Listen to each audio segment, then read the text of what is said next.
Fresno, Fresno, that's my hometown. Fresno, Fresno, that's my hometown. Welcome back to The Place of Places, a chapter-by-chapter analysis of William Saroyan's 1972 memoir, Places Where I've Done Time. Today we go back to the empty lot at San Benito and M Street, Fresno, 1918. He tells us that the most important thing to remember about the big empty lot which his brother Henry and he made into a playing field for the whole neighborhood was its ample size and its varied vegetation, which consisted of plants of an extraordinarily hardy order, with thorns, thistles, and acrid scents. Whenever I come upon them, I stop and look at them and breathe in the scent that comes from them. It's a gaseous, oily smell that he and Henry would summon simply by clearing out the springtime plants to make room for ball fields, where they played tin can hockey, pee-wee, which was sort of an ancient precursor to baseball where kids whacked airborne wooden blocks with sticks, and it apparently lasted 500 years to be played by Saroyan. Baseball, basketball, football, all manner of sports. The smell was hardly rosy. In fact, to a young nose, all of San Benito lot plants had smells which might be considered bad, but the fact remains that 50 years later I find the smells appealing. Why? How can that be? Fresno's climate is considered Mediterranean steppe, or semi-desert. These locales are typically dominated by grasslands or shrubs. The Spaniards had already introduced invasive grasses to the region before Saroyan got there, but some native species remain today, including different species of fragrant sage, and as Saroyan identifies at the end of this chapter, creosote, a thorny shrub. It's a far cry from the boosterism of the early 20th century that only advertised acres of trees and green land. California is brown most of the year. In fact, farmers had to force the land into agricultural submission using complex irrigation systems. But these acrid-smelling desert plants became nostalgic for Saroyan. And there's actually a scientific explanation that Saroyan probably didn't know about. After a smell enters the nose, it travels through the cranial nerve, through the olfactory bulb, which helps the brain process smells. The olfactory bulb is part of the limbic system, the emotional center of the brain. As a member of the limbic system, the olfactory bulb can easily access the amygdala, which plays a role in emotional memories. So, smell is our most emotional sense, and this is the scientific explanation for Saroyan's much more poetic reverie on the smell of those desert plants. He says of the smells, "Even our worst enemies in time became precious."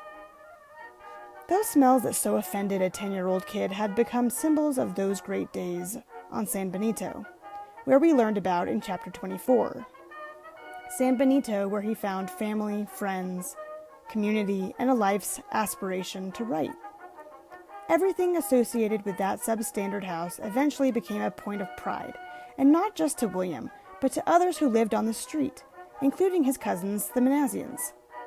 The empty lot was their place, a place for the local kids to play and bond and blow off steam in between chores, work, school, and other hardships to highly energetic young boys. He presents a laundry list of kids' names on his block, in Armenian Town, beginning with Ralph and Frank Yep Meridian, from across the alley. Yep was William's age, Ralph was Henry's. Yep would eventually marry into money, which helped him buy the grain company he worked for, and that made him a multimillionaire and a popular figure in town. Ralph became a judge and wrote fondly of Saroyan. Yep and Saroyan sustained their friendship their entire lives. Yep's wife Roxy donated to Stanford a letter from Saroyan to Yep from 1929, which was another piece of the early Saroyan puzzle regarding his first trip to New York. And if you pause here, you can read it, published by the Fresno Bee. My husband grew up with him. They were like brothers, best of friends. And they used to, in those years there weren't stands, they used to sell newspapers. And my husband Frank would stand on one side of the street and Saroyan on the other when Frank would sell a paper, Saroyan yelled out to him, Yeppy, by his Armenian. Yeppy, how much tip did that man give you? And Yeppy would say maybe 5. He said, the tightwad, the richest man in Fresno. The guy can hear. Then we have Levon Chameleon, who would become a photo engraver, Elish and Vahan Shikoyan, Fat Kashkash, Vahan and Eddie Bazoyan, Joe and Al Kalakian, Johnny and Joe Elia. Johnny later married the Shikoyan sister Victoria, and he went on to become an instructor at Longfellow Junior High.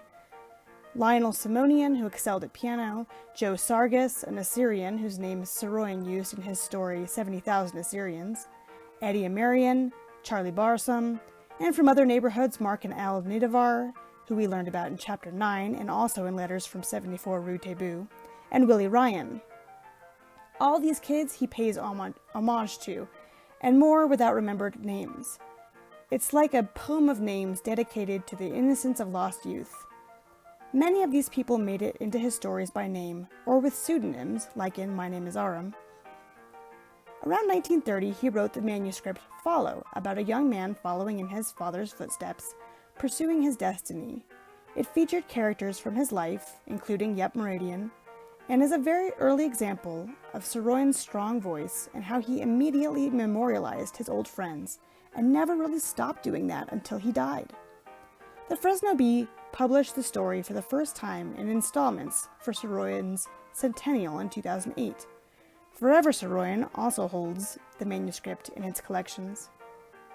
And finally, in this list, Saroyan mentions the neighborhood role model Jim Lundy, local young athlete.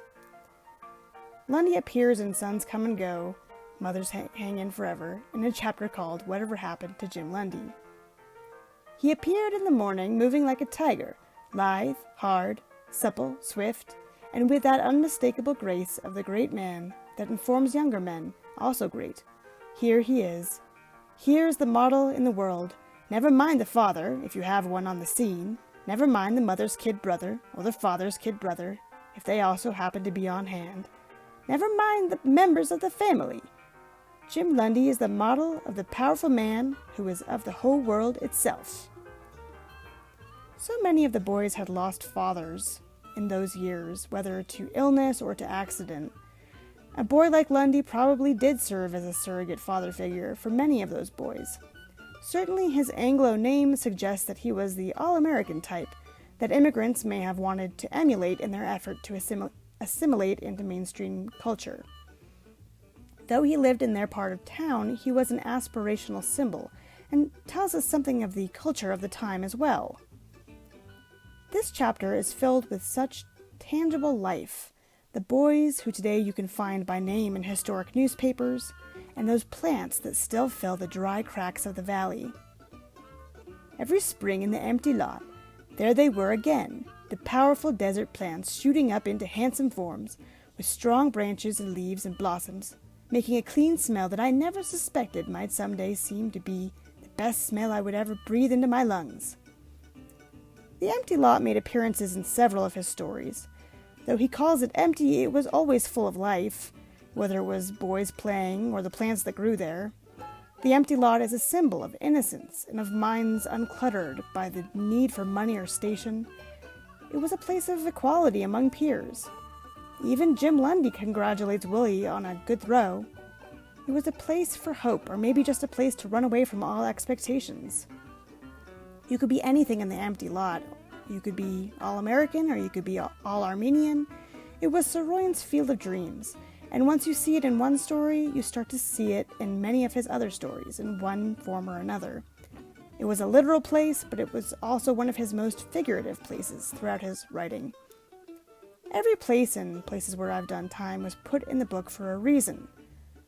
Some are more concrete, others more metaphysical, and this one very symbolic.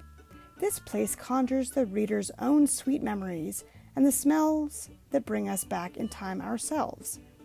A whiff of creosote transports Saroyan back in time 50 years. For me, wet pavement, moist from the early morning marine layer, transports me to the playground of my youth, almost 80 years after Saroyan's San Benito lot flourished, and I can name every kid who played handball on that wet pavement with me. These are Saroyan's most relatable sweet moments, the ones that led to the term Saroyanesque.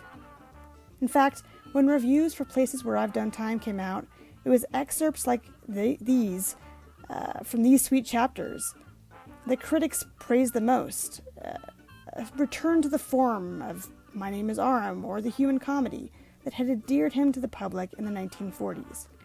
And his old friend Ralph Meridian even penned an article certifying the authenticity of this aspect of Saroyan, describing him having to stop the car when they were riding so they could examine the beauty of nature and the connection to the beautiful parts of human nature. Let's put this on the Saroyan map and move on.